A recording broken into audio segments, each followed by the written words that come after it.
Hey fans, viewers, and listeners, welcome to another exciting episode of Fight Inside Podcast. I'm your co-host for today, Rain Cruz, also known as Ringside Rain, ring announcer for Up Next Fighting. And with me as always is Timmy B. Today, we will have two amazing guests, starting with the problem child, Talita Alencar, followed by Super Sodiq Yusuff. So sit back, relax, and Tim, hit it! Ladies and gentlemen, welcome to the Fight Inside Podcast. Welcome back. Hi. Episode 165, Ringside Rain Cruz is back. I'm back. From a very successful weekend at Up Next Fighting. Rain, congratulations. I saw the videos of you. You look like you were kicking ass in there. How was the event? Oh my God, it was amazing. 17 bouts for UNF 17. It was amazing. Oh, that's right. Was that on purpose? I don't think so. I think it was just a coincidence. But God help you at UNF 50. Then it's like an overnighter. UNF 300. Yeah. No, it was amazing. Fights were amazing. Especially the one with Gianni Vasquez and Trevor Wells.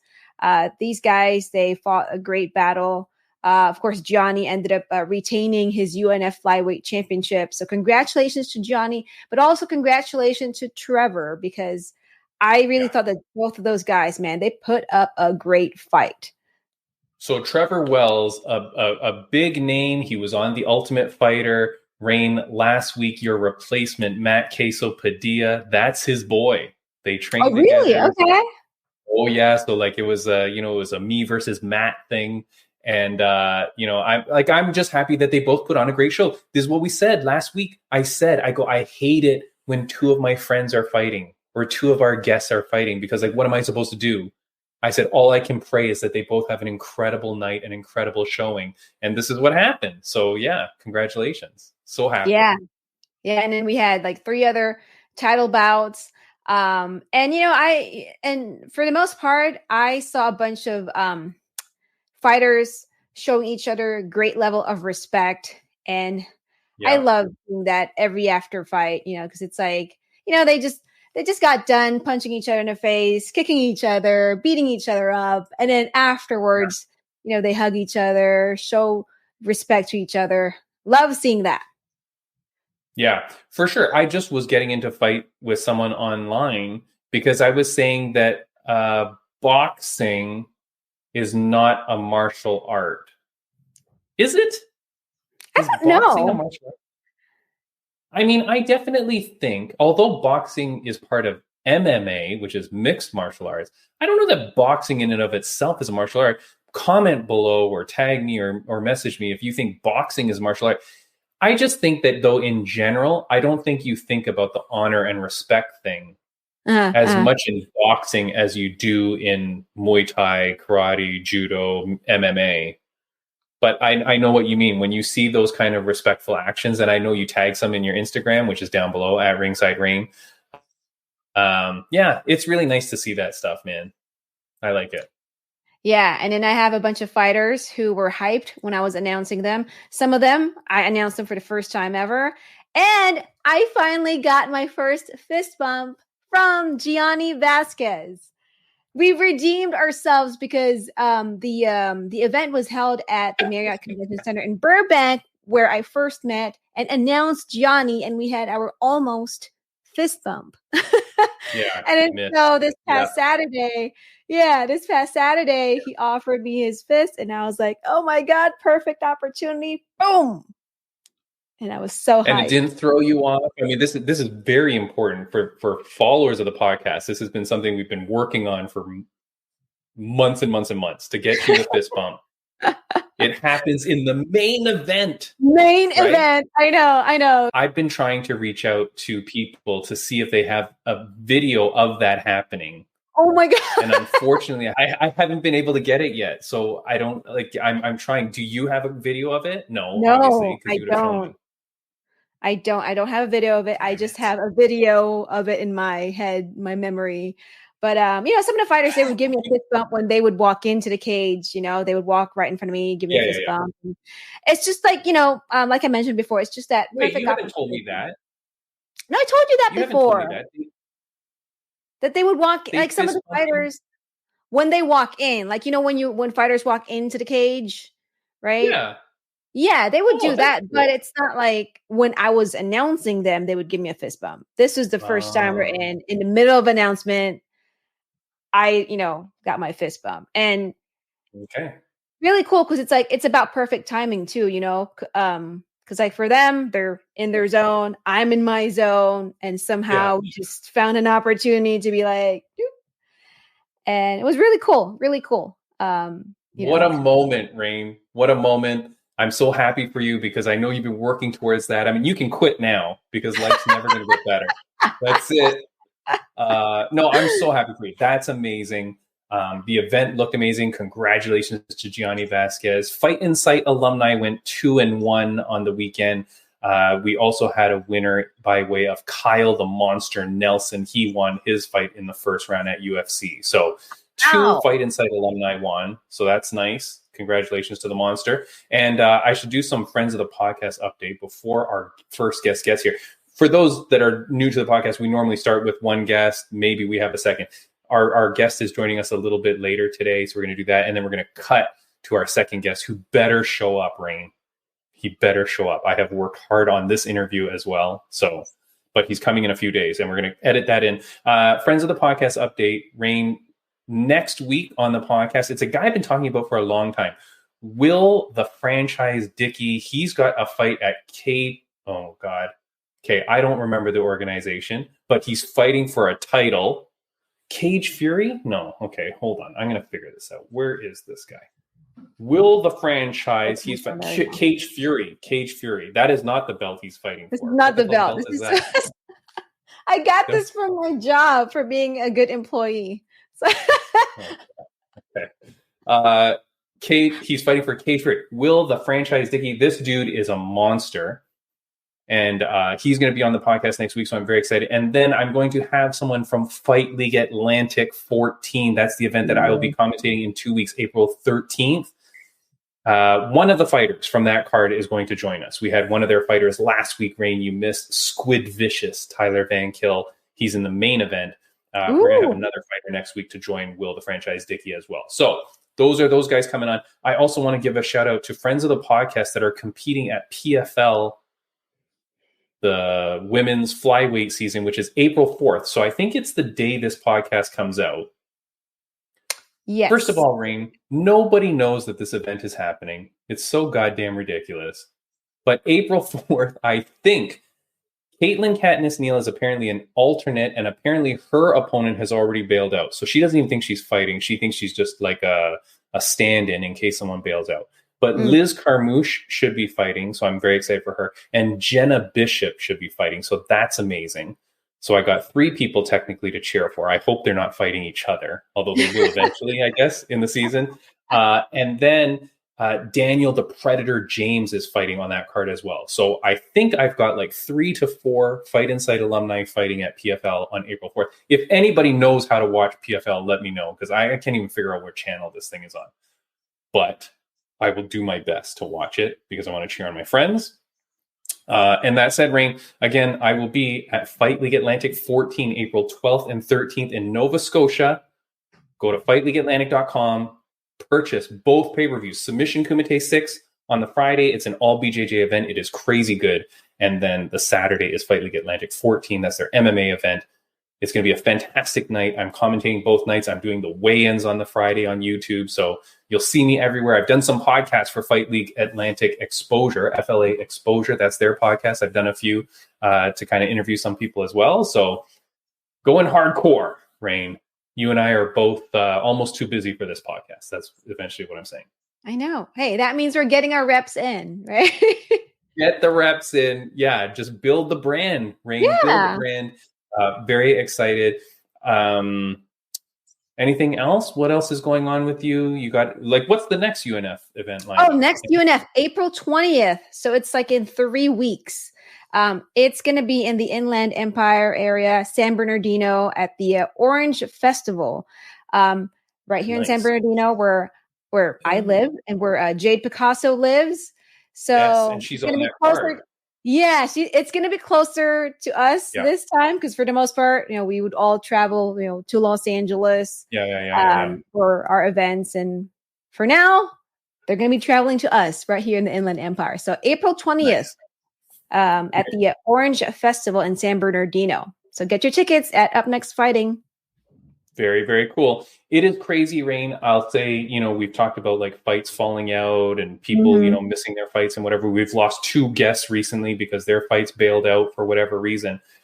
In that same PFL season, like multiple girls have already dropped out of the season. And I don't know what happens like if you miss the first round of the season. Like, are you just now out the whole season or like what happens? I don't know. Nobody knows.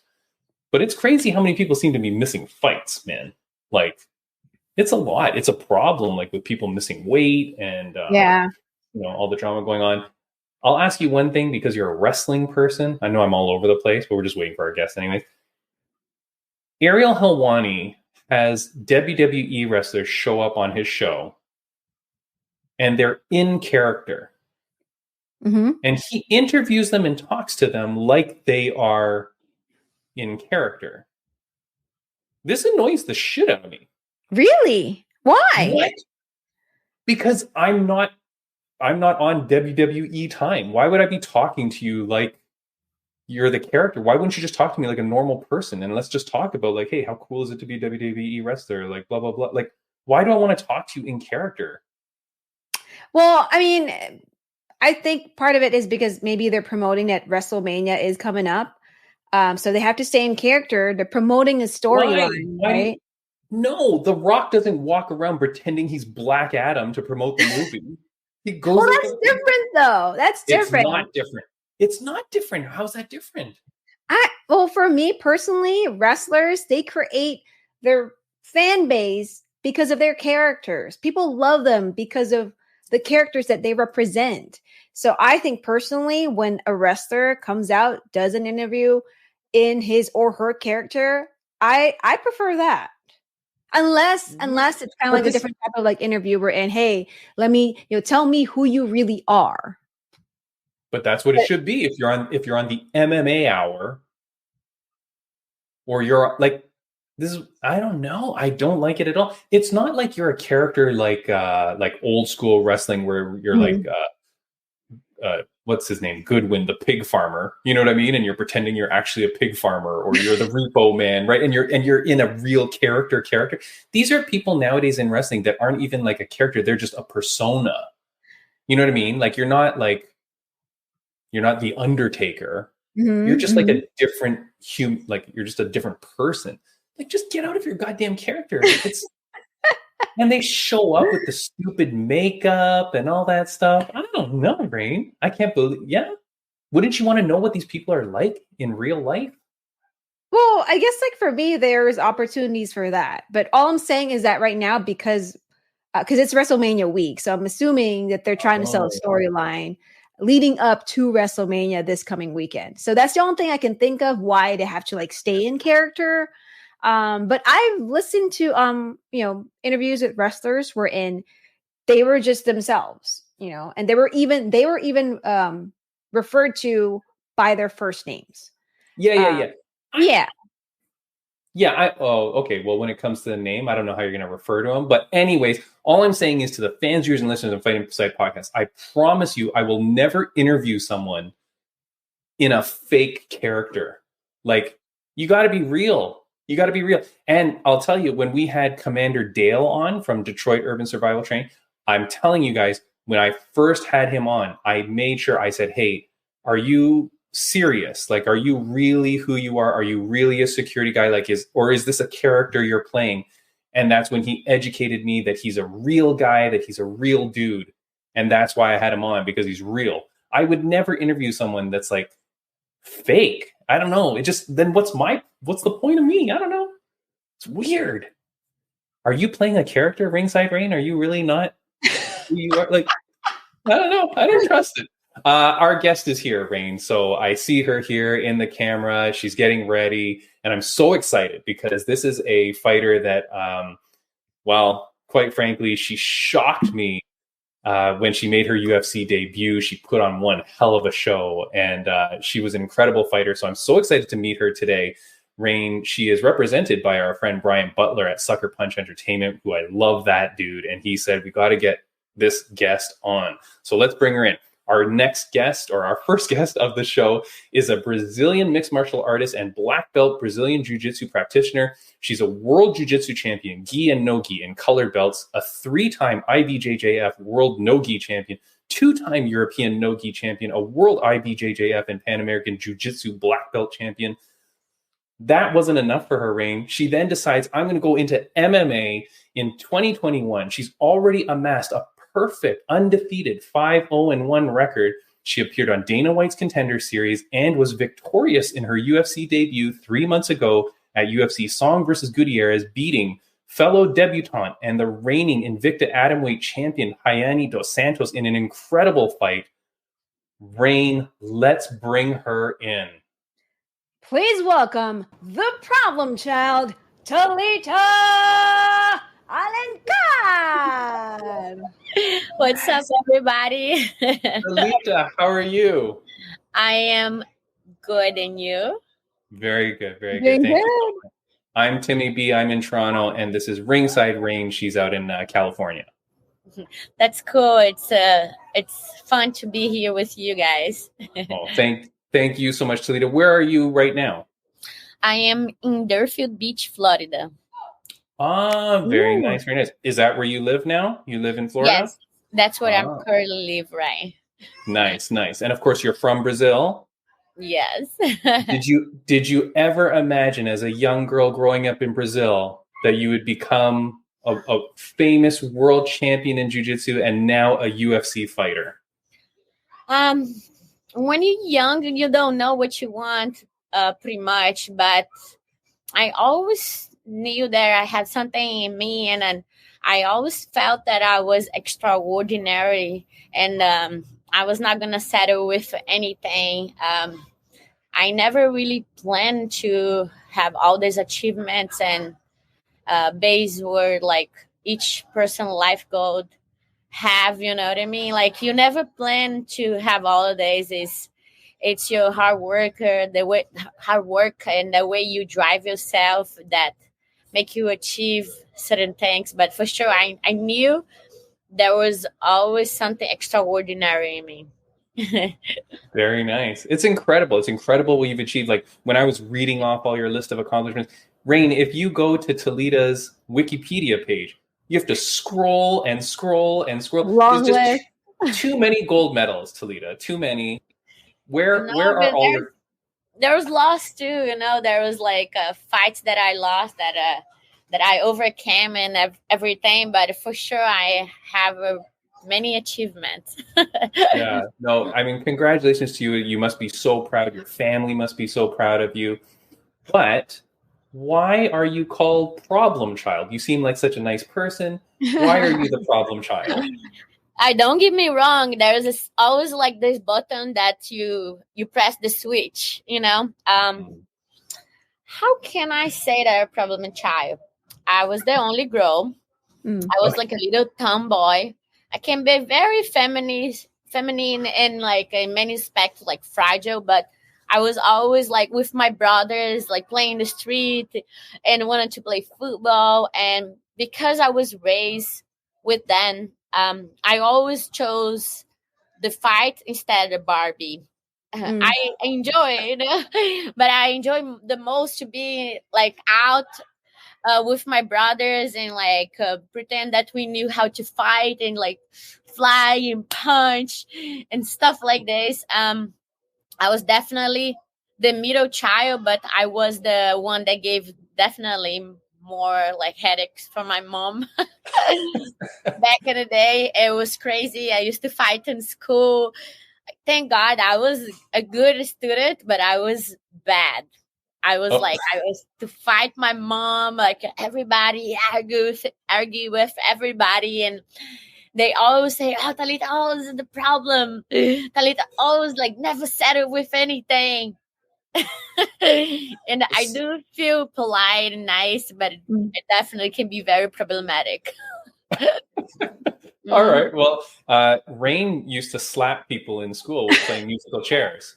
So you guys are like very similar. Yeah. Yeah, I never slap anybody like in school. I was definitely problematic in class, but I was like worse. I used to get like gathering like my friends and have like a little gang, and like nobody like touch us. You know what I mean? Like, if you fuck with us, we're gonna fuck with you. I was like, don't touch my friend. That's crazy. Yeah, stuff like that. you don't look like a bully, Talita. Like, you don't look like that. But I don't know how many UFC fighters got their nickname from when they were a child. So that's awesome that you've been the problem child your whole life. So that's pretty awesome. Life. Even though that's a funny name, because who put this name on me was Brian. Because I call myself the problem child. I remember he came, I was going to do my LFA debut, and I was very excited. No, actually, forgive me. Yeah, my LFA debut with, I don't recall her name right now. It was a really tall girl. Anyways, and then Brian came to visit us at the gym, and he didn't only had me as athlete there. He had other people that he connected me with. However, I went to finish my camp there, and Brian came in, and I congratulate him. I compliment him, and I say, "What's up, Brian? Everybody's here. Here are your kids, and here's your problem child." Then he looked at me. He started laughing, and I was like, "Problem child." It was like, "There we go. We find you a nickname. Let's take this unicorn away." Nice. That's so funny. Now, I did, as you might have heard, I said that, Sucker Punch and Brian Butler is your manager. Talita, you're saying this nice story about Brian. Every single athlete I talk to that is represented by Sucker Punch and by Brian Butler Ow, they all seem to be like his best friend. Everybody loves this guy. How is he such a good guy that he like has such good relationships with all his fighters? He's definitely a legit person, When I started to work with them, I already knew of him because he managed a lot of athletes that I know. And I actually met him first time from Dean Barry, one of his UFC fighters. That I don't think he's longer in UFC, but I think he's better to come back. However, I met Brian. I was very polite, but his partner and him was already like on my DMs, and they were like kind of recruiting athlete. At the time, back in the time, I was like, I don't want a manager. I am not really ready yet to close with a management and etc. But with experience with Brian, he's a very legit person, honest. He's upfront. That's very important.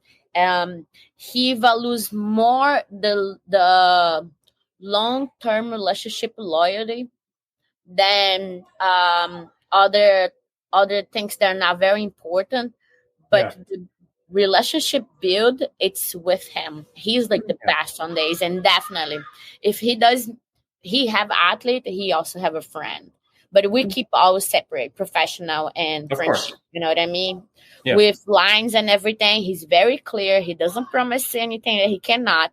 He's real legit person. I can tell you by my own experience, and I love him. Yeah. No, it's amazing. I love him too. That guy has been so nice to me. Like, we had him on the podcast, and he's just such a good guy. Like, very honest, and he works so hard, you can see, for his athletes. So it's so nice because we have a lot of athletes on this podcast, Talita, that are like amateur fighters or jiu-jitsu people.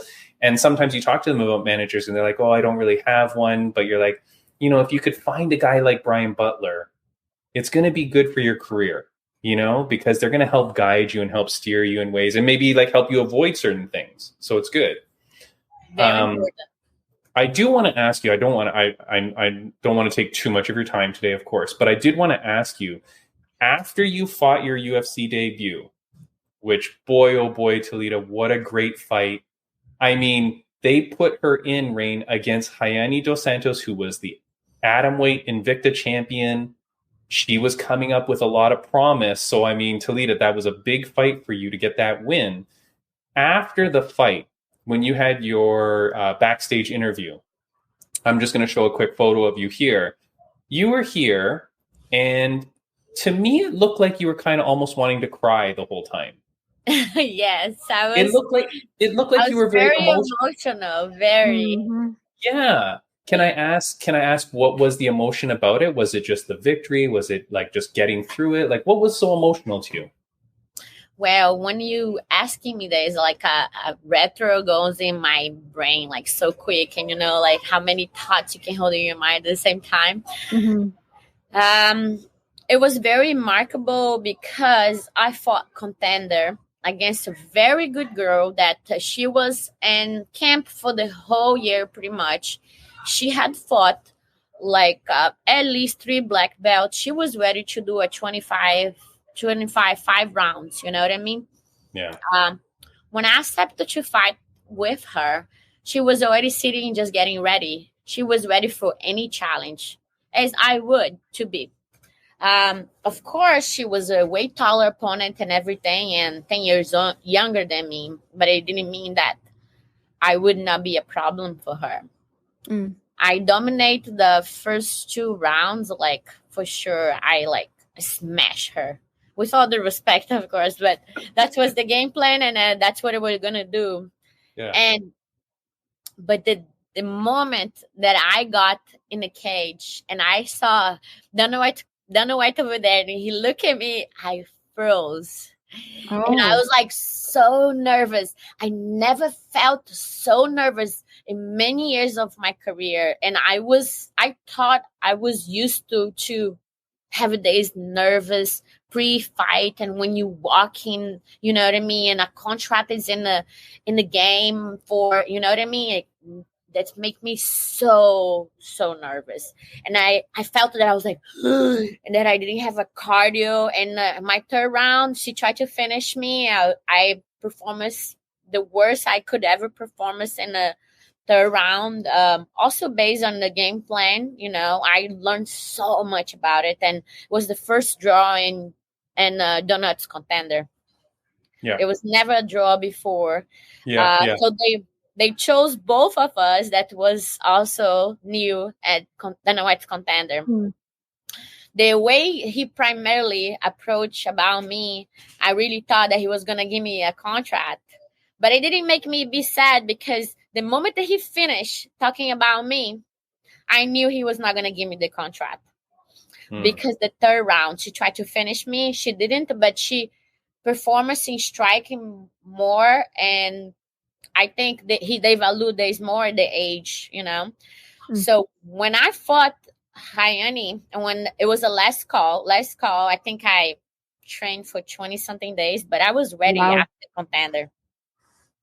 20-something days. Was a UFC that was supposed to be in China or Japan. I might be wrong. Yes. Everything was canceled last minute, and they Mickey called my manager, and they asked me if I want to fight, and I said yes, I want. And I was kind of on top of the wall, kind of very motivated, but I was like, oh, when's gonna be my next fight? A lot of questions on your head, but I was like, don't matter, I'm gonna keep pushing.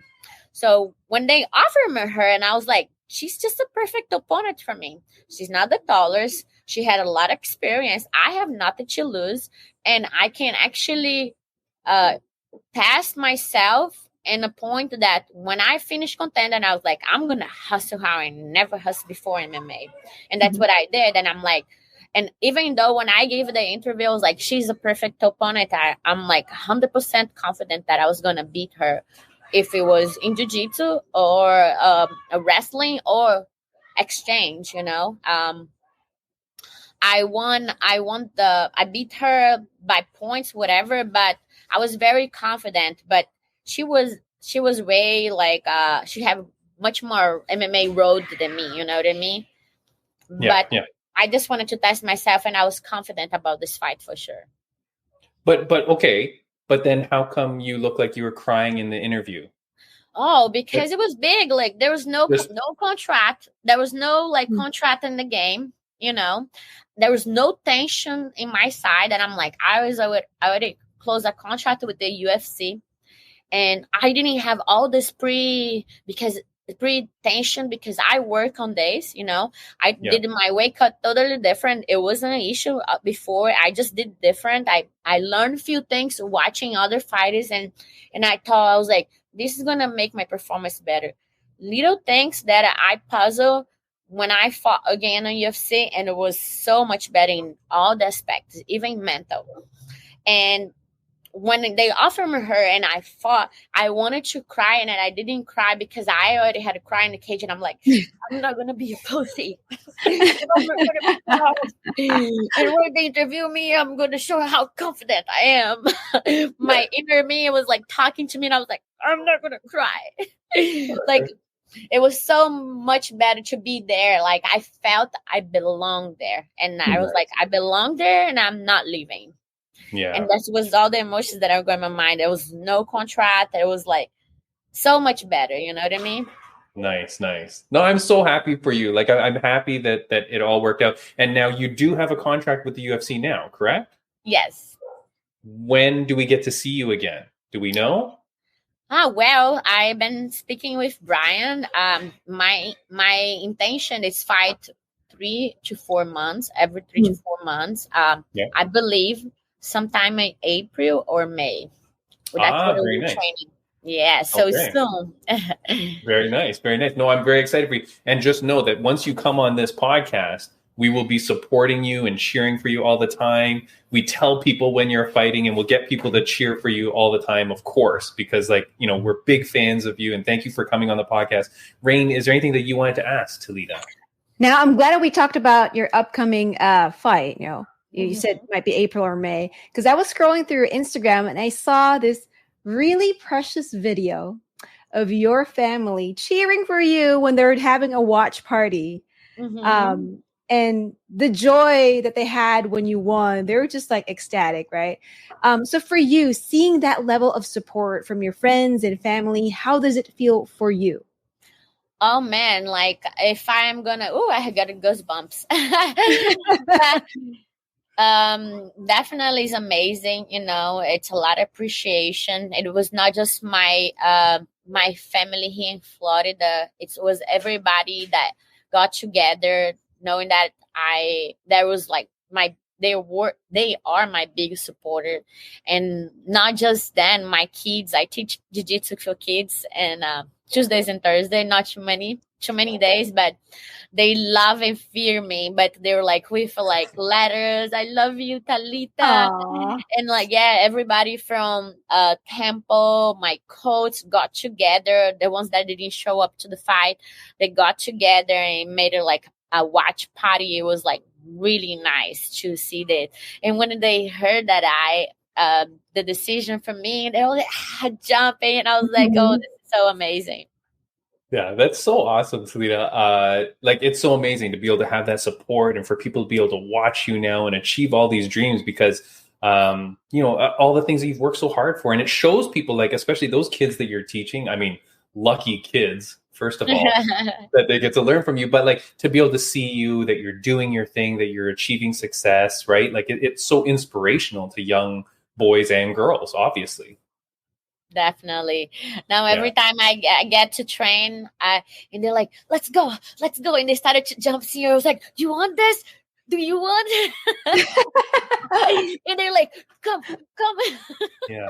Get them all hyped and pumped. Yeah. They get so hyped. I want to fight. I was like, not yet. Let's do the beginning first. You're creating an army of problem childs. There's going to be so many little mini problem childs you're creating. Someone told me that you do not have good luck. Is that true? Do you not have what good do you luck? Mean? I don't know. Brian told me that you don't have good luck. Is that true? I don't know in which aspect that he's saying this. Oh, okay. Are you a lucky person? Are you an unlucky person in general? No? I think it's just because there's always something going on, you know what I mean? I think that's what he said. Example, when I was fighting UFC, me and Rayani Amanda were in contender. She lost her contender. I got a draw. So when they announced her fight, I only have her profile and everything ready there, set in the website, and mine was like unknown photo. And I was like, "What is going on, Ryan?" And there was always like something here, there, and I like, I don't have much lucky like in general. Like right before contender, I was sleeping and like cops knock on my door at 4 a.m. saying that my car was on my driveway and my roommate's car disappeared. It was weird. So I woke up and I was like, I took my iPad. I was like, "Who's this?" I make a really take voice. "Who's this?" "Police." And I'm like, "Police?" And I'm like, "Okay." And I opened the door. I was like, "Man, this car is yours?" And I'm like, "Yeah." "Did you left on?" I was like, "No, sir. I was just sleeping. It's 4 a.m. He's like, "Oh, we think somebody took you guys' cars." And I'm like, "Probably took my for a ride and come back." I don't know how. Yeah. So my passport was in my car and everything. Yes, driver license, everything, debit card, and I was like, and I had to like to give like my passport and to do all the background part with the UFC, and it was really complicated. And I was like, I was no lucky, but honestly, I'm blessed. I think there is all those little things that happen that you're gonna have to deal with, but I have a beautiful boyfriend. I'm really happy. I have the best the best job in the world. I live a pro athlete life. I do what I love, and I'm blessed. But always have like something that happened that I'm not lucky. You know what I mean? I was like, but at least I am very lucky. In my job and with love. I'm That's very nice. Okay, that's beautiful, and I'm very happy. And you forgot one thing. Your life is very good because you're here on the Fight Insight podcast. Yeah, for sure. Don't forget. Talita, I do want to ask you a couple things. One thing I want to ask you, if you could pick anybody to fight in the strawweight division, I know like you're new and all that, but who is someone that you would love to fight? Maybe out of respect or maybe because you think it would be a good fight. Who do you think is a great fight for you one day down the road? I mean, I have like personal reasons and I have general reasons for many things, So I really would like to fight again with the girl that I fought contender, Stephanie Luciano, because I dream about this fight after many times, and I work really hard. And I'm sure she also worked really hard to not get taken down and dominated by somebody like me. You know what I mean? I think it would be an amazing fight, even though she's more a striker, but she does like jiu-jitsu and grapple in general, like wrestling, but it's not her main thing. Now that my striking in boxing is much more improved and my defense is sharp, I definitely think that would be much different. And there's other girls for other reasons as well. Like there's upcoming girls that have been being like better ranked than me. Like McKenna, she just fought Jacqueline Murray. There was another Irish girl that I also is like the style that I like to fight, that it's a striker, longer. Most of the girls that I'm gonna fight, they're much, much taller than me, like 5'5", 5'6". There's huge difference of size, and reach. Wait, how tall? Wait, hold on. How tall are you? I'm 5'2". Oh wow, we're the same height. Okay. I'm not very tall. Well, you could fight Rain. She's the same size. I'll tap out right away. Nah, come on. I've never had anyone come on this podcast and go, "That girl is way taller than me. She's 5'5". I'm really short, but I am everything that comes in the pocket is very dangerous. That's true. That's true. Yeah. Most of the girls at my division, they are much taller than me, and that's good because they're always gonna take me out of my comfort zone, and I do like to be out of my comfort zone because MMA, it's about having quick reactions inside the cage, and you gotta just like very quick inside there. And I love this kind of challenge. It's a good challenge to be able to see fast and respond fast. Yeah. There's many other names, but for sure in few years or less than days, I would like to fight the top 10. Of course. Top 10. It's what I'm aiming to. You know what I mean? Yeah. I want to see you be the champion by 2026, maybe summertime, maybe, if you don't mind, just become the champion by then. Just that. Just give a bat, just done. My plan for sure was to be well ranked in 6 year total since I got inside the UFC. For sure it will be less because that's gonna be my only goal, and everybody in the UFC or in the division says that they want to be the champ. Like, champ is just one of the things that I want to be. I wish many things inside there, and I'm very ambitious. Yeah. Very ambitious in many things, but for sure, my next performance is gonna be a 50K performance. That's what I'm working for. That's right. I'm so excited because the thing about you, Talita, is with all your accolades, with all the success that you've had in jiu-jitsu, you're used to the high pressure. You're used to those championship moments, those tough moments, and you've succeeded in those things. You've been able to achieve that high level, so you have that different mental game that's going to set you apart from people, and I'm very excited to see it happen.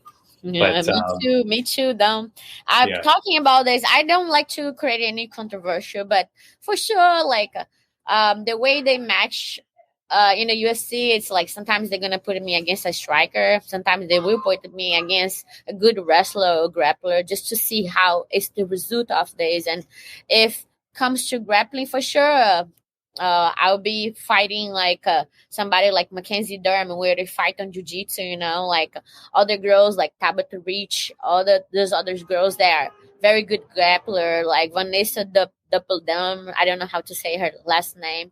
And all girls, all those girls that were like back in the day competing in jiu-jitsu at the same time that I was, you know what I mean?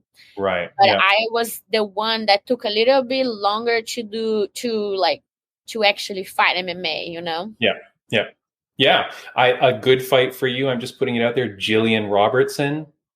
She's a big jiu-jitsu girl that I feel like that's going to be a great matchup as well. I'm so excited, Talita. In honestly, the strawweight division is one of my favorites because there's always so many great fights in there. So I'm so excited to see you. I don't want to keep you too long. I'm going to ask you one last question. No, don't worry. I have a lot of time. Don't worry. Okay.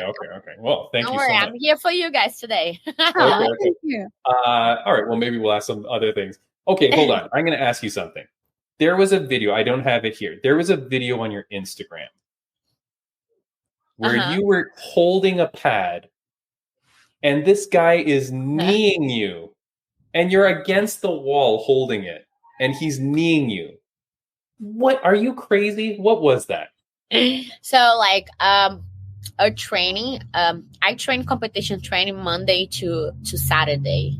Yeah. And it's like 1 hour of like intense competition train, Of course, everything we do, there's a science behind it. But there's days that you're the nail or you're the hammer,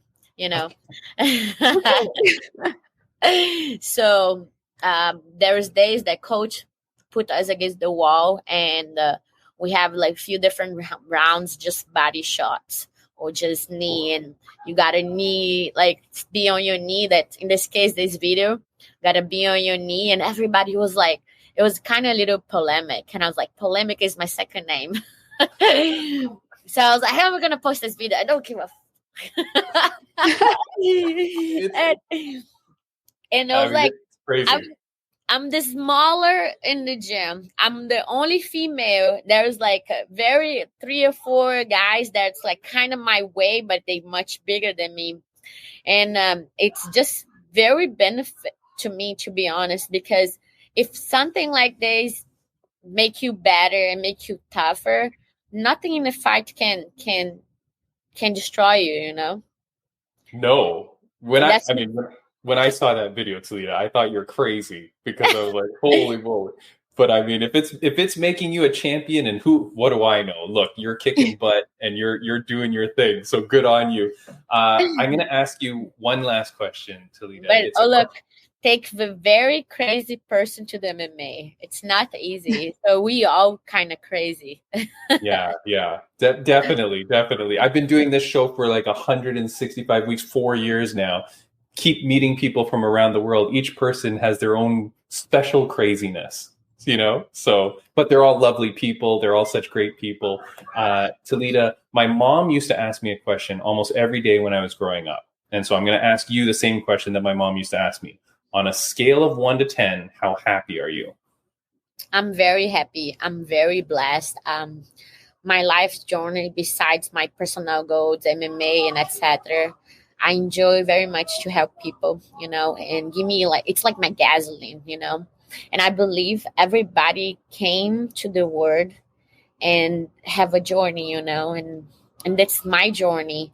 And I don't expect anything back from anybody. If I do a favor for somebody, because I feel the necessity of helping this person just for the pure intention that I have, and I'm able to see this person succeed, that's the best feeling in the world. It's best than money, you know.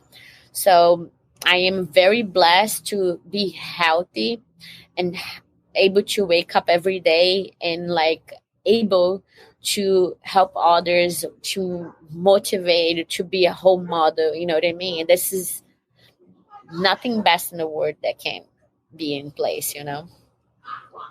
I'm so happy for you, Talita. I put your Instagram at the bottom so people can follow you at Talita Alencar BJJ.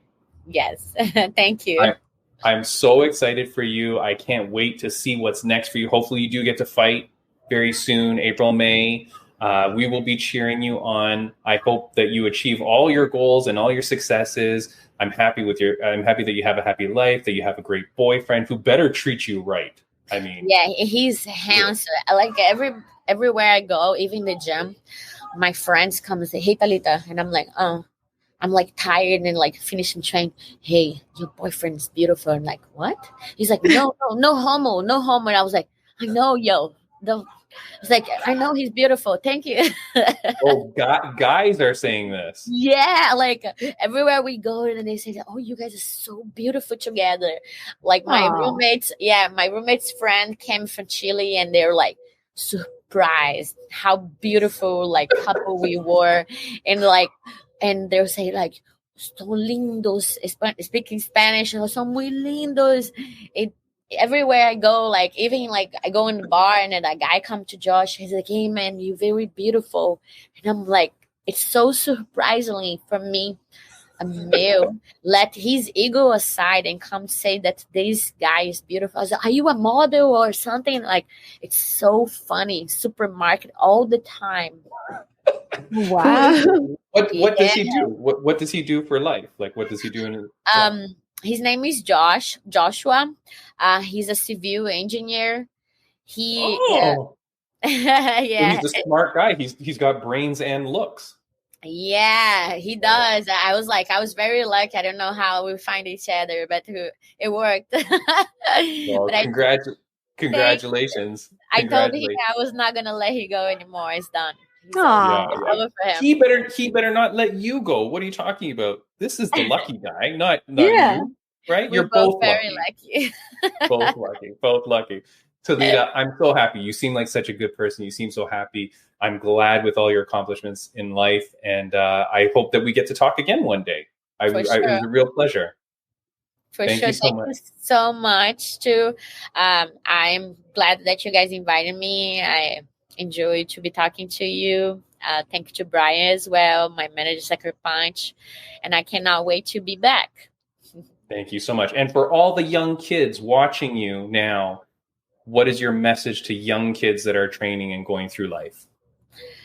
I mean, sport in general is very good for kids. I think it develops kids differently. In United States, there is a lot of kids that they have different attention, different development. And I see every day parents can come and say like, oh, my kid has like, she's special need, just because the parents doesn't have so much time to put on the kid. And I work very close to each kid, and I don't favorite any kid. And my main goal is develop them to be like good adults, have like concept of life. And they get bullied a little bit inside class because they get tough and understand, you know what I mean?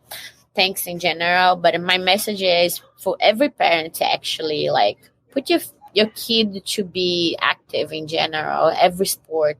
If he's fighting, whatever, judo, jiu-jitsu, started also for grappling and a foundation of self-defense. I think it's very important for a kid. Even those kids that most of parents or doctors try to clinical say that they are like special needs. It's those kids are just developed different. You know what I mean? Just a little bit more attention, etc. I've been working with kids for 15 years now, and it's the type of development you give to a kid. But my message for all the parents, always incentivize your kids to do a sport and motivate them, because this definitely will be a big change for the future. Yeah, definitely. I love that. I'm glad that you ended the podcast with this, because that's a great message for people listening. It is very important. So thank you, Talita. Appreciate you coming on, and all the best to you. Thank you so much, Talita. You as well. Thank you. Take care. Have a good one. Say hi to Brian for us. Bye. Okay, I'll do. See you. Bye. See you. All right. Well, Rain, that was a great interview. It's great because she talked about how she grew up, and then now she's like teaching kids to, and it's like the kids will look up to her, especially like young girls, who want to get into mixed martial arts and be a professional athlete like her. That's beautiful. What a nice person. What a good person. Like just a good spirit, good person, and good things come to good people. You know what I mean? I'm so happy for her. All right. Now, let's hope that in a few days we get Sodiq. This podcast is just going to go zoop, and we're going to get right to Sodiq. So we're going to end this here, and we're just going to pray for the next 2 days that Sodiq shows up. And it happened. He came. Our guest needs absolutely no introduction. He is the number 13 ranked flyweight in the UFC, was the voice of Sunday Adeleken in the Disney Plus animated series Iwaju, can be heard on commentary at MMA fights for various organizations. He makes you millions of dollars every week on his YouTube channel and his show Unprofessional Breakdown. So I don't know what you're doing if you're not watching that. We told you to. He imparts wisdom and guidance to you via his newsletter, the Super Squad Letter. Make sure you subscribe to that using the link on his IG at Super Sodiq. And of course, you saw him here on episode 116. It was one of my favorite interviews ever. So I'm so happy to have him back because he's fighting at UFC 300. Rain, bring him in. Please welcome Super Sodiq Yusuff. Nice. That's the most professional introduction I've ever had. Aw. Boom, Sodiq. Where are you right now, Sodiq? Where is your home? I am at home right now in the kitchen making some food. Ooh, what are you making? Cooking it up. Yeah, it's nothing impressive. It's literally just some potato soup. Potato soup? That sounds Yes. yummy. Okay. No, it's not. I mean, we had lots of people write in questions, so I'm going to go right to this one question, which someone was asking you about food. They said, what is your favorite African food that's not Nigerian? That's from Eden Flanagan 1. Oh, wow. My favorite African food that's not Nigerian? I don't think I have one. All my favorite African foods are Nigerian. All right. Well, what's your favorite Nigerian food then? Yeah, it like a street food would be like suya, but like real food is called ewa. It's like beans with a special type of like stew mixed with it, and you eat it with agege bread. Oh, that's the bread that was in Iwaju. Yes, exactly. That is so cool. I want to say congratulations. I know we said this a little bit backstage, but congratulations on Iwaju. It is on Disney Plus. If you have not watched it, Sadiq, it was one of my favorite cartoons of the year so far, man. That is awesome, man. And they were so authentic to like the culture and the people. It's one of those things I was so proud. I was watching it with my mom and she was recognizing like landmarks and stuff like that. She's like, "Oh, that's Third Mainland Bridge." You know, like it was that specific. So it was very cool to be a part of that. Yeah, no, it was amazing, man. And it takes place in Lagos, Nigeria, which is where you were born. So, I mean, the odds of that happening is incredible. So, yeah, congratulations. it was.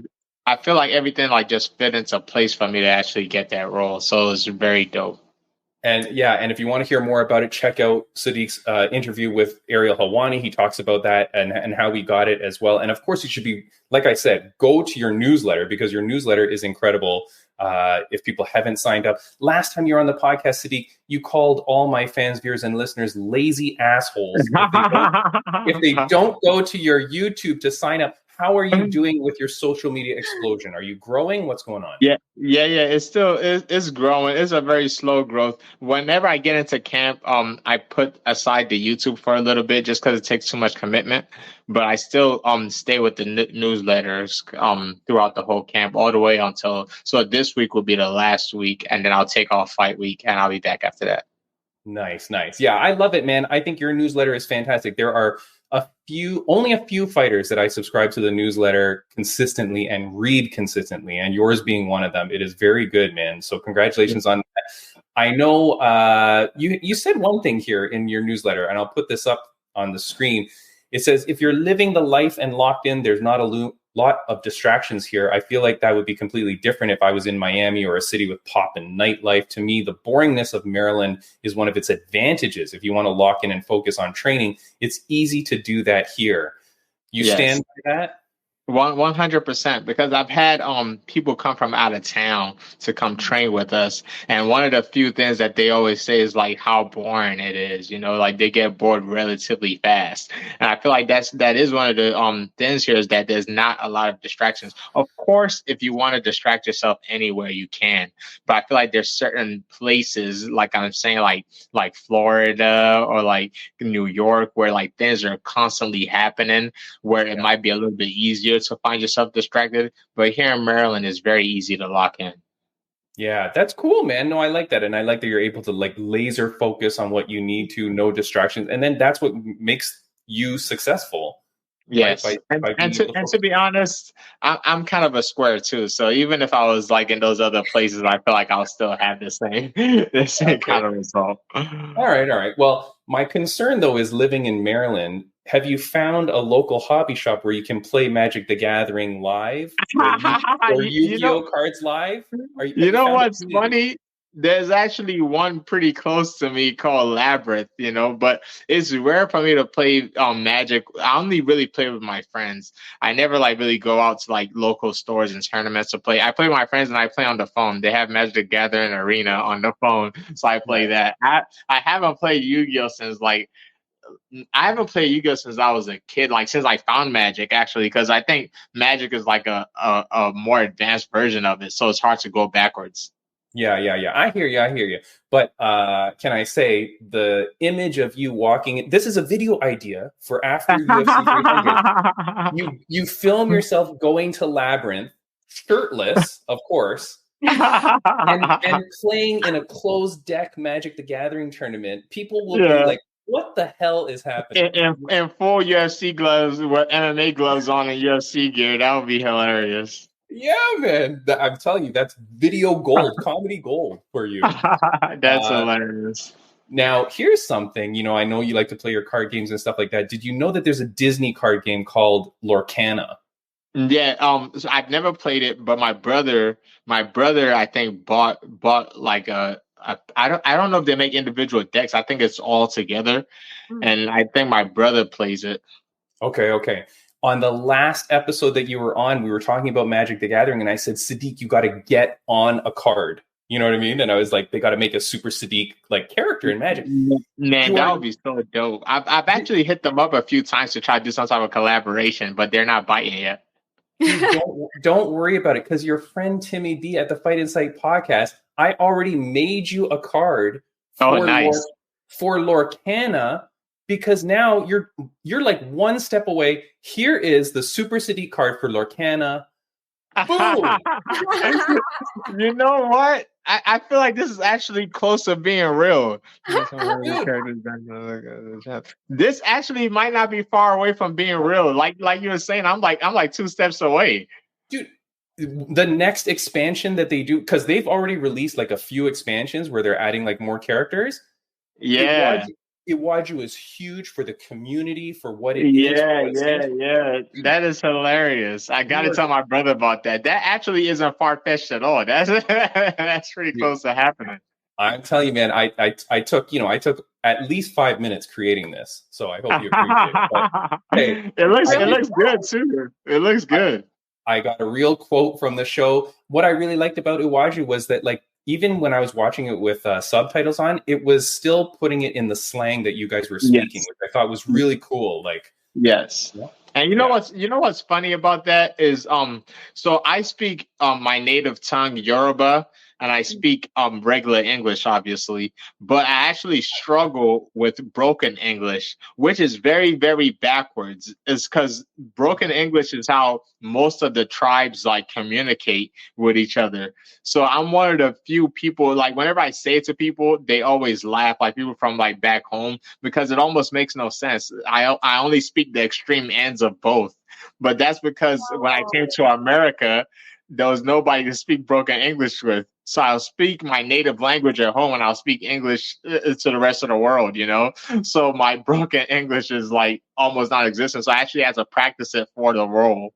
Ah, that's interesting. My dad's side family's from Macau, Hong Kong. They're Portuguese and Chinese, and they only spoke what they called Macanese, which was half Portuguese, half Cantonese. So they never taught me either because they didn't know either very well. They could only speak like a broken the Cantonese. Middle.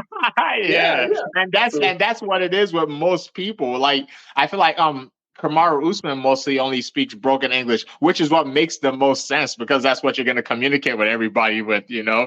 So like I'm kind of like an anomaly to where I only understand the extreme ends of both sides. That's so funny. Yeah, it's crazy. Last time you were on the podcast, you called yourself Mr. One Take because you do everything so perfectly in one shot. How was the voice recording? Were you Mr. One Take at the in the sound stage? Okay, I won't lie.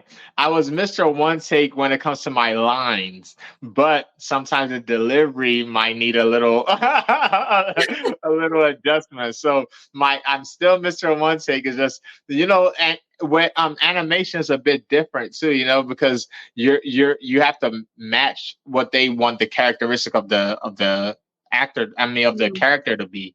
So sometimes the way you imagine it might not be the same way the producers or the director imagine it. So that's the only thing. But I am still Mr. One Take. Yeah, okay. Very nice. Congratulations. Here's something, Unprofessional Breakdown. A fan of Unprofessional Breakdown is, of course, Mr. Cody Brundage. Yes. Who you have disrespected multiple times on your show. He came on our podcast. Do you know him personally? Like, have you ever met him? No, I've never met him, but he's always supported the show, and he's always been a really cool guy. And he knows my wrestling coach, Garrett Lineberger. So I think they might have wrestled at the same school or something like that. Okay. Rain, you liked him, right? You liked Cody. He was a Cody, cool yeah, really nice guy. Yeah, very friendly, very nice, like a real family man. Like, seems like a good guy. I feel like you guys could be good friends, Sodiq, because you're so famous now. Like with everything you're doing, and you're like, you're pretty much Hollywood now. We said we want Dolly Parton to sing him to the cage because you're both fighting at UFC 300. Oh, wow. You're a super famous guy. Can you get Dolly Parton to sing him to the cage? No, I wish I was famous enough to have pull like that. If I did, I would let Dolly Parton sing me to the stage. All right, fine. Now I'm down to my last $36.72 million. I know some of the people that have been writing in have said they were like pretty broke too. Like they're down to their last 10, 15 million. 52, just 52 left. Yeah, like it's getting tight, Yes. Unprofessional Breakdown is coming back after UFC 300. Yeah, most likely. Fingers crossed there won't be much injury and I'll be able to jump right back into it. Yeah. Okay. Because we need it, man. We need it. Like, I like it, man. I have fun making them, and I always like the feedback. Sometimes I do get a little bit jaded if it doesn't get a lot of views, but I still something that I have fun doing. You know, if I ever feel like it becomes a chore or a job, then I'll take some time off. But as long as I have fun doing it, I don't mind. Yeah, man, that's the thing. You got to do something only because you love it. Like if you lose the love for something, it's going to show in the result product. Anyway. 1,000%, especially comedy. You know, like I think it's hard to fake that. Yeah. I know, one of the guys, there's a website called @MMA_gains. We are good friends with him. He tracks like Instagram growth before and after events. And he shouted you out because he said, you know what, Sodiq's such a cool guy. He's one of the guys that commented on my stuff or liked my stuff way early when I was. So just so you know, man, you're such a good dude that other people really respect that. Like they love that you respond to them and appreciate other people. So I'm glad that you're getting the follow. That's dope, man. I try, to be honest, even in my DM sometimes it's a lot, so I don't reply to a lot of people, but every once in a while I will hold conversations with people, you know, and I feel like most people, when you get to know them, are genuinely good people, you know, and the ones that even the trolls, it's just misguided energy. Because it's almost always the same whenever you reply to them, like, oh man, I'm sorry, I'm actually a fan. I didn't think you was gonna see this, blah blah blah. And it's one of those things. So my perspective on that really changed when there was an MMA troll that I saw online. He was trolling my opponents, and then I found out he was actually like a kid from my gym. And then when the first time I actually interacted with him, he was so like timid, he wouldn't make eye contact, you know, and like that right there became my visual for almost all MMA trolls, you know, because I was like, wow, the way this guy talks to people online. And I just kind of just told him, hey, I'm not that guy. If you think you're supporting me by doing that to my opponents, like I'm not with it at all, you know. And of course, he's still out there doing his thing, but as long as I have that visual of him, I always think about that whenever I see people that are just spewing negativity online, because there's usually something in their own real life that they're battling against. Yeah, you're right, man. One of the things that I love to do, because I'll make comments online and stuff like that, my opinion or my thoughts or whatever. Sometimes people come really hard at you, you know, back, or they'll say something really, really mean. And I try to engage them in conversation. I'll be like, okay, well, tell me what you think about that. Or like, why are you saying this? Like, why do you not agree with my opinion? Because then we can have conversation. And Sodiq, I don't know, 50% of the time, it results in a good conversation. And the people are like, you know what, that's cool, man. We can agree to disagree, but here's my point of view. And I love that, you know? 100%. It's like you're saying, a lot of context get lost through typing, like through text. So whenever you could expound on it and be like, hey, I'm just trying to talk, man. There's no bashing going on here. I'm not trying to curse you out. Most reasonable people will have that conversation with you. And whenever they don't, then it's almost 100% somebody that's actually miserable in real life. So then you just gotta chuck it up to hopefully they fix it on their own. Yeah. One of the things I hate is like when people go on, like I haven't seen this on your page, but for example, someone goes on @SuperSodiq, right? Goes onto your Instagram and will go, you're such a loser, blah, blah, blah, and say something hateful, like on your page. And I'll always respond to those people and go, why would you come on this guy's page just to be an asshole? Yeah, you know? I've gotten it a few times. Just I'm quick to block people like that. You know, it more happens on Twitter than Instagram. I feel like, man, for you to put that type of energy into Instagram, like there's a lot going on, you know, because at least Twitter, every once in a while, like your tweet will pop up on somebody that doesn't follow you. But for Instagram, like you said, you have to like actually find a person. and I don't feel like I haven't put out enough negative energy for somebody to give me that much energy to come find me. You know, like you just wake up one morning like, what's Sodiq doing right now? Yeah, how can I annoy Sodiq on this nice Thursday morning, right? Like, yeah. That said, can you unblock Rain though? She's sorry for what she said. You would be surprised how many times I get this on Twitter, where somebody will send me they'll send me a message like, "Hey, can you unblock this guy? He's a fan of you, and he said he's never interacted with you." And to be honest, a lot of times it's true, because I have this code on Twitter where I RSVP people's blocks. So if I see you say something mean to somebody else, or you say something just completely out of the way, I'll just block you for the fun of it. So I have like hundreds of people that I've blocked that never even interacted with me before. And there was one guy that actually, like, he had a lot of people actually tag me in the stuff that was like, "Man, unblock this guy. He's like a huge fan of yours." To this day, I don't know what he said that made me block him in the first place, but I unblocked him, and I was like, "Oh man, sorry." Blah, blah. But I do believe in RSVP people's blocking, because anybody that like gets super the way you treat someone is how you treat everybody, you know. So if you're over there just putting something crazy out on somebody else, I'll just block you for the fun of it. Nice. But then you lose out on other cool Sodiq content. But you know, that's actually pretty true, because Rain is, like I told you, she's a super famous ring announcer now for Up Next Fighting in California.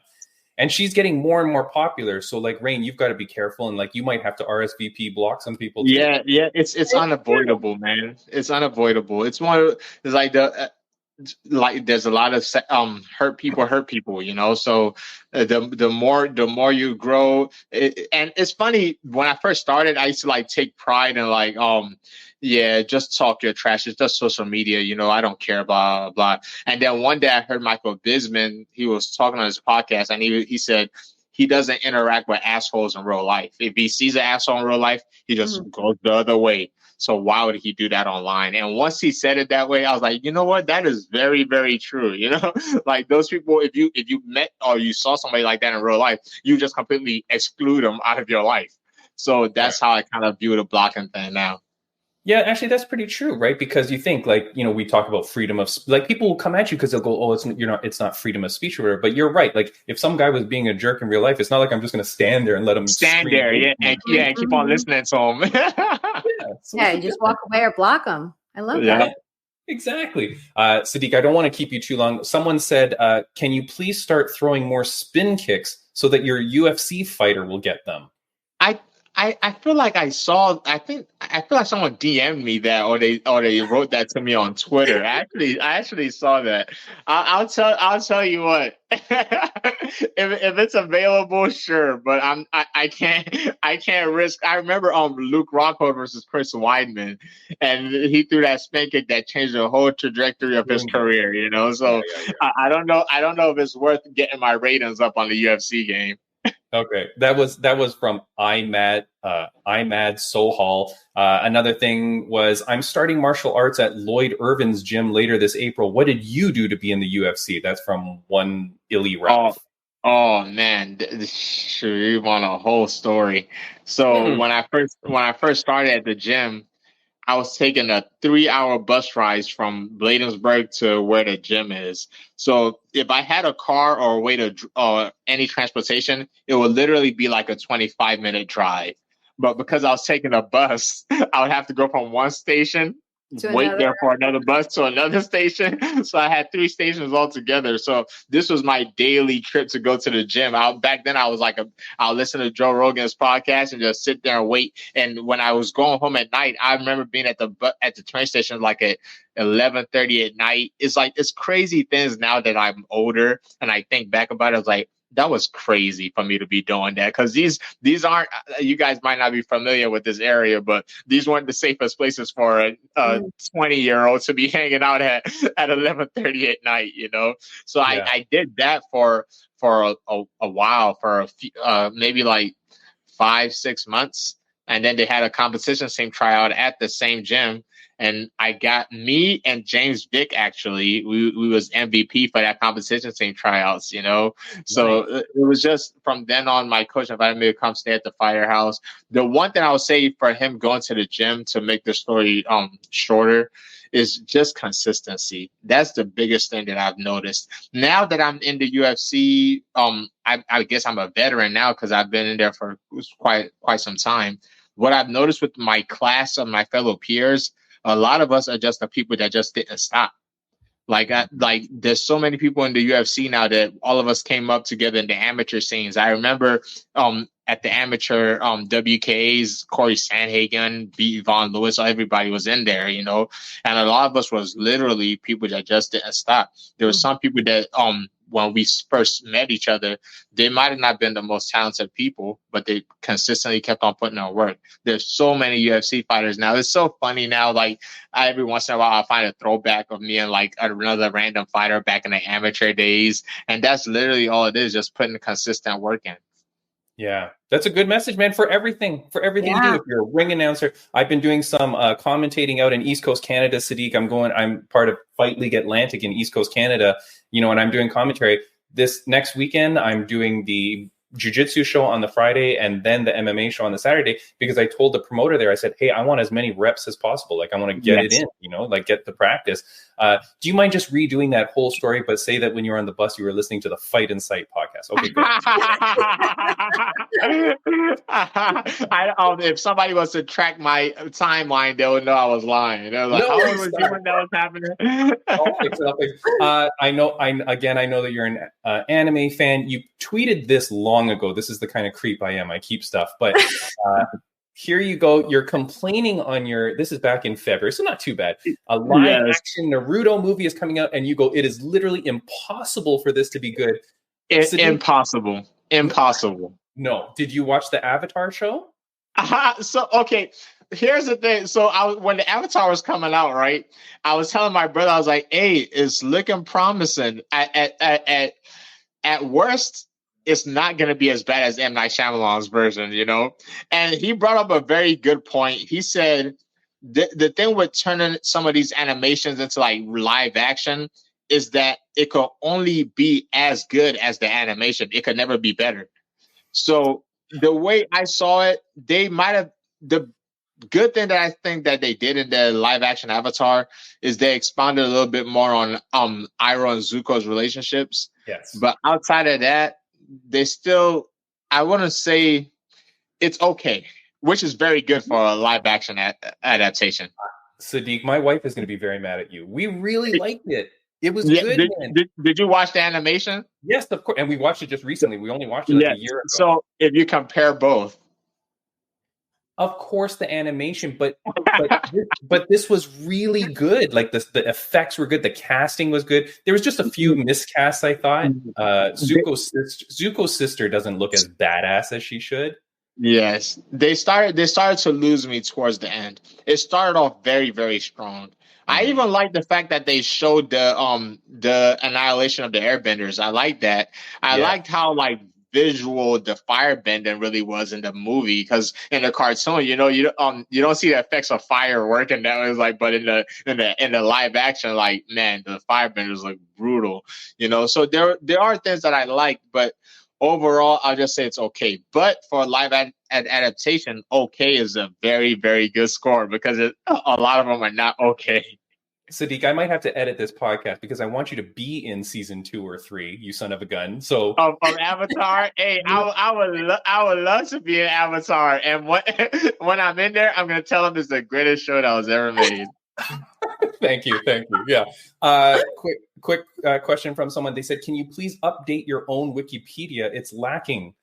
And then I went on your Wikipedia. Yeah, it doesn't say anything about your Iwaju and stuff like that. I think you need to go. Yeah, I would. To be honest, I didn't even know that was an option. You just taught me something new. Oh, I don't know if you can. Who updates Wikipedia? People do, right? I think it is just random people. Yeah. So if somebody's watching this, go update it for me.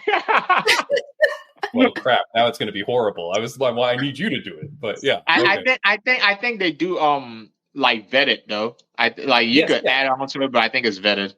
Yeah. But I mean, that needs to be updated. Rain, we're keeping him far too long. His potato soup is getting cold. What any questions you want to ask before we let him go? Yeah, I have this question for you. We are close to UFC 300. We're less than 2 weeks away. So when you're that close to a fight, is there any like special routine that you do? I won't lie to you. When around this time, you're kind of just sick and tired of everything, you know. It's so close. Like you're literally wishing you could fight tomorrow. So around this time is where like the weight cuts start happening. You get, I'm a relatively nice guy if I say so myself in my regular day to day. But around this time is when I can start finding myself being a little bit more antsy, a little bit more of a prick, you know. And I try to limit myself to my people that I truly, truly love, where no matter what they do, I won't get annoyed, you know? So I try to stay away from the gym as much as possible. As soon as I'm done training, I'm out of there, because every conversation becomes a random interview. And if you don't give people the energy that they're expecting, they're gonna think you're being a jerk, you're being mean, but they don't realize that they're the 15th interview of the day. Yeah. And Sodiq, you know, I can't express enough how appreciative I am for you coming on this, because like, you know, you were such a great guy the first time. I was so thrilled to meet you. Like I said, honestly, you're one of my favorite ever interviews. Like that interview that we did together, just the two of us, it was so freaking funny. I was dying laughing. I appreciate that. I always remember your question at the end every time. That was one of the, I told you at the time, that was probably one of the best questions I think I've ever gotten in an interview, and that I feel like you should, I don't know if you still do it, but that's something that you always ask people. Dude, I do it with everybody. You know, the only person that gave me a real hard time about it was Bobby Green. He told me I was too soft, and that was obviously a mama boy question, you know? But that's just a facade, man. That's a facade. I feel like one day Bobby would appreciate that question too. Oh no, he did. He was a great dude, man. That was a crazy interview with him. But no, I've been asking it to everybody. So I mean, let me ask it to you now in the thrill of UFC 300 coming up. You know, congratulations to you, new UFC contract. You're on the UFC 300 card, a great fight, a great opponent. You know, I didn't ask you too much about it because, like, I know you're probably getting sick of it. But, you know, with respect to everything in life, and you've got a fiance, correct? Yes. Okay, I think, is that new? A little new, not super new. Well, congratulations, still. Thank you. Congratulations. In light of all of that, on a scale of 1 to 10, as my mother used to ask me every day growing up, on a scale of 1 to 10, how happy are you? Man, I can't remember what my answer was last time, but to be honest with you, I'll probably give it 8.5, maybe even 9. I like, the older I get, this is one of the few things I'm very proud of. The older I get, the more I'm becoming the guy that I thought I was going to grow up to be, you know? So, and I don't mean that as in success and careers or anything like that. I'm just talking about as a person. Because when I was younger, I always, that was one of the things I used to think about. I was like, man, when I grow up, I want to be this cool guy. I had this image of what an adult would be, like an adult that I would respect, an adult that that knows how to treat people, just leading with kindness. And the older I get, the more I feel like I almost want to say I feel like I had to fake it, but not fake it. I just had to actively be that first, and then it became me. Which I don't think there's anything wrong with that. If anybody out there is having trouble with it, is you have to actively try to be good, you know. And after a while, you see like a lot of that stuff just comes naturally. And the more you're like that, you start randomly meeting people that are also like that, you know? And now I'm at the point in my life where I know people that watch my interviews probably tired of me saying it, but I have such a good circle that, man, this is almost unbeatable. And as long as I could keep those same people around me for the rest of my life, I think I'll be good. Rain, mic drop. Like that, dude. That answer is perfection, and it's perfection. That is honestly what life is all about. You know, it's about being a good person, and yeah, of course, like you have to strive to become something. It's no different than you being committed to the gym, right? Like not giving up at the gym. Like that's a fighter, and now you've become who you want. So I mean, yeah, Sodiq. Beautiful answer. Thank you so much. I really appreciate you coming on the podcast. Rain, I was so scared that he wasn't going to show up today because late last night, BKFC fighter Todd Duffy started going off on me. He was pretty mad. And Sadiq got involved in the conversation. I've met Todd before. And so that might like I was saying about text, that might be. I don't know how your conversation started. I just saw it on the post on my Instagram. So when I met him, he was a very kind guy. I know he's very religious, so that could go one way or the other. So I did ask him to come on the podcast because right away he kind of got mad at me about what I put on someone else's post, and this was about, just very quickly, it was just about Ronda Rousey saying about how concussed she was and stuff going into the Holly Holm fight, and I was injured and blah blah, and I left something along the lines of like, man, out of respect, and martial arts, maybe it's not great to like give up excuses like that. It's also weird that it's 10 years later and you're now saying this as part of your book. Mm-hmm. And I remember that you had said it on Ariel Helwani. So we kind of had a conversation there. He was kind of mad at me, but I was getting like mixed results of that post. So then I went over to your page because you had that thing there or whatever. Yeah. And so I said, oh, Todd Duffy here. But then he still kind of went off on me, and I was like, ugh. So I do hope that I can have a conversation with him, because I'd like to talk that out. Of course, you can come on both sides, but I don't mean it terribly. I just mean, like, as a boy growing up, my parents always said, like, hey, never give any excuses, because it makes the person that beat you feel bad. Yeah, and that's how I live my life. From what I got from his part was that because Ronda is reflecting on her career, then it's you could give details on what happened, but the only thing I would say about the Ronda part is I feel like she still needs to give Holly validation and credit, which is I don't watch a lot, but I don't think I've ever seen her do it. So once she does that, I feel like it's perfectly okay to talk about what happened in your career, but you have to give her the proper credit first. Yeah, and I did go to the source article and I read the whole article. Now, of course, it comes, I don't know how much that was edited, but I read the whole source article and I didn't see any of that. Sodiq is and you're right. I agree with that. I think if you prefaced it with, hey, first off, congratulations to her. She was the better woman on the night, however you want to phrase that. But blah, blah, blah. And anyways, but so thank God that you came, Sodiq. Again, another incredible interview with you, man. I'm so happy for you. Of course, I'm a fan of yours. I'll be following you into UFC 300. Hopefully, Dolly Parton walks you out. I will get the Iwaju card of you the second I get it. I'm sending it out to Maryland for you to sign for me, man. I'm so proud of you. And thank you so much. Any parting words for fans, viewers, and listeners? No, I am starving. I have to go. See you later, my friend. Have a good one, buddy. Bye. Take care. Have a nice one. Bye. Thank you. All right. That is Super Sodiq. I know he was very busy and tired. So, God bless him for coming on, Rain. Yeah. Thank you so much. We appreciate it that he joined us today.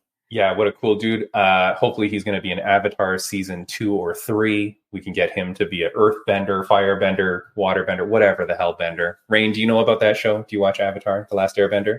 No. Oh my God. I've seen the movie, but no, I'm terrible with TV shows and movies. So. Oh, good Lord. Okay. Well, now you've got something to do for the rest of the day. Guys, we are out of here. If you're on audio, this was a long podcast because our interview that we did a couple of days ago, which you just saw 30 seconds ago, was with Talita Alencar. And that one went a little bit longer than we thought because she was so talkative and wonderful. And then now we get Sodiq, who went on a little bit long and wonderful and such a great talker. So, but 2 fantastic interviews. What am I going to do, Rain? We're blessed with these amazing people. Next week, Will, the franchise Dickey, goes after the Cage Fury Fighting Championship light heavyweight title. He fights that week. We've got him on the card. And we've got one of the fighters from Fight League Atlantic. He's going to hit us up. Rain, that's a long episode, but thank you so much. No problem. Thank you for having me. See you guys. Have a good one.